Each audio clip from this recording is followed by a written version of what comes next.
Welcome to episode 14 of the Phantom Chronicles. Working on bare metal finishes, especially around this afterburner section. As you can tell from episode 13 and 13B, one of the keys is getting different tones and different colors in different places. Every single metal is different. Every single layer of the metal is different. And so we need to address that. So to start off with, I've kind of show you the difference here. This is a straight metal color. It's a duraluminum silver type of scenario. I laid this over a black base, and then if you look at this side here, what I've done is every single panel has been applied a slightly different color to it. Then what I'm also going to do is take some black and create the horizontal streaking that would occur as a result of the jet exhaust. So one of the ways I like to do this is just putting it on the finger and rolling it across there. Really does provide some differing colors. But what I want to do this time is I want to work on the back here. I've done one as an example. This right here, and if you remember from the video, on that one, these fasteners were indented a little bit, and there was a rise in the center, and the rise is what was getting burnt. But in between in between that, there were varying shades of like almost rust color that were on the metal itself. So I want to show you how I'm trying to achieve that here. And of course, practice makes perfect, and nothing is perfect anyway. I'm starting out with the Tamiya Weathering Master, and I'm going to use the brush that comes with it, and I'm going to grab as much, a liberal dose, if you will, of the rust color. And then what I'm going to do is I'm going to apply that in a liberal fashion, if I can. It was working earlier, obviously. There we go. Maybe that will work. To this next panel layer. Okay. And what I'm trying to do is I'm trying to stay in color, if you will, inside the lines. And a lot of this is about blending. And so even if you get out of the lines, you could come back later with a pencil or something else and highlight this center section, or this rib section, a little more clearly, a little more carefully, in order to draw that out. But we've got that bit on there. Honestly, I'm not satisfied with that, so I'm going to try one of these different little micro brushes here. There we go. Getting a little bit more applied now. What I'm doing is I'm applying it to the entire panel, and it is a pigment type of scenario, so it will, a lot of what you put on will come off, especially if you start blending with your finger, which is what I like to do a lot. All right, so we've got that on there. Another situation that we might try and use is this MIG pigment traction dust, track rust, I should say. And you see how that one, we'll put that one in here.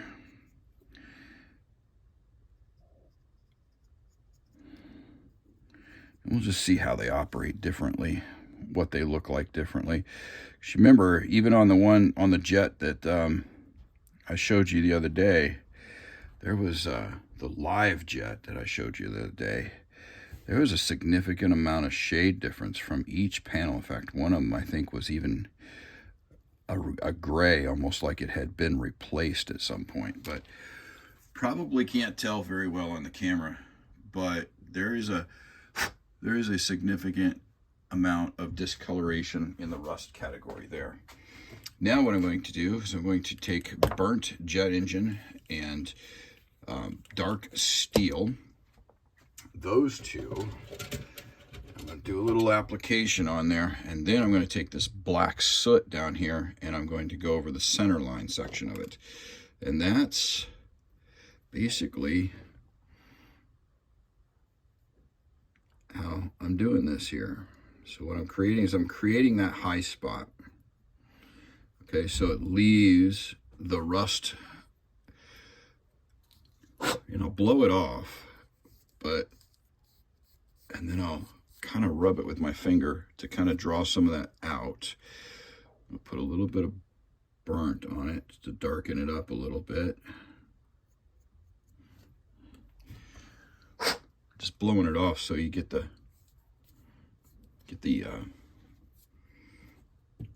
high part, and then we'll come in here with this, and we'll get, again, we're after the high part.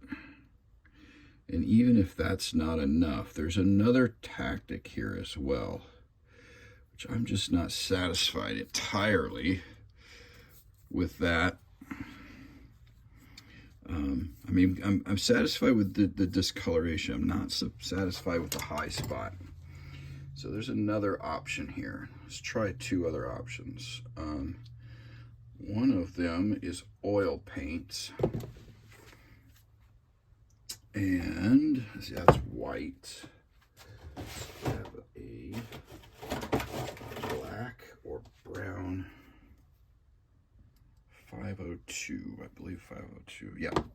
So this is Aptalung 502. It's smoke. So it's a black.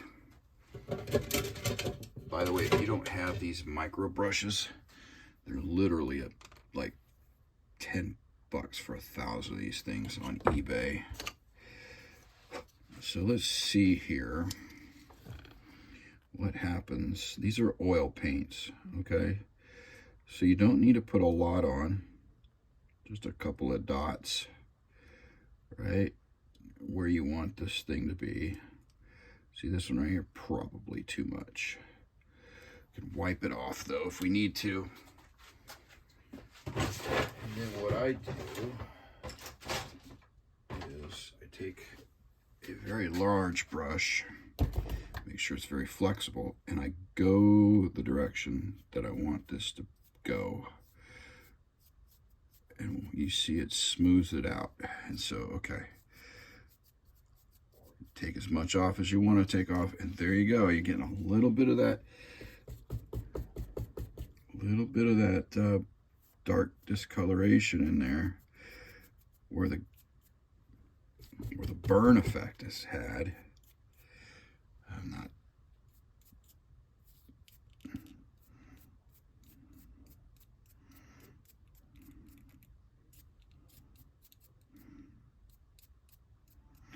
And then it's starting to look pretty good.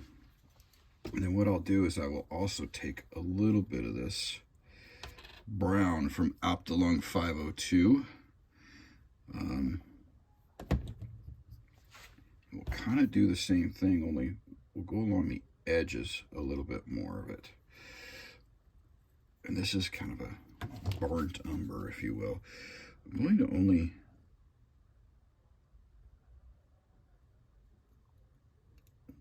do one of them right now, just to see what we get out of this. Just to see what kind of response we get. Yeah. So once you put it on there, you start basically doing some dry brushing. Now, again, this isn't perfect, and some of the phantom people out there will probably go, "You're doing it wrong," and all that kind of stuff. But you know, I don't build for show. I mean, and when I say that, I don't build for shows, for competition. I build for myself. And generally, I really try and keep this as a hobby, because if I don't keep it as a hobby, it won't be fun anymore. And if it's not fun anymore, why do it, right? Why do it? Now I'm kind of messing it up a little bit. Oh, let me try and fix that. No, actually, it's not messing up. It's actually starting to look pretty darn good. That what I thought was getting a little gummy and a little messed up is actually making it really kind of pop when it comes to that smoke trail type stuff.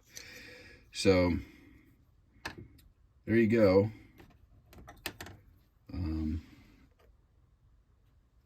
going to put a little dab in here of this brown, and I'm going to go at it again.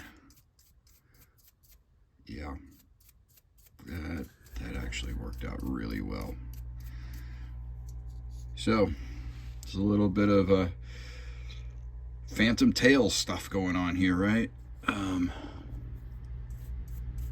Actually, I'm becoming much more satisfied. See, part of this whole painting thing is blending, light blending. You know, if you go back to Bob Ross world, you know, there's a little bit of this, a little bit of that, little trees here, a little bit of that there. Now I'm going to put some black in here and just darken it up a little bit. All right, there we go. And really, I mean, that's the artistic side of this thing, is getting it that way.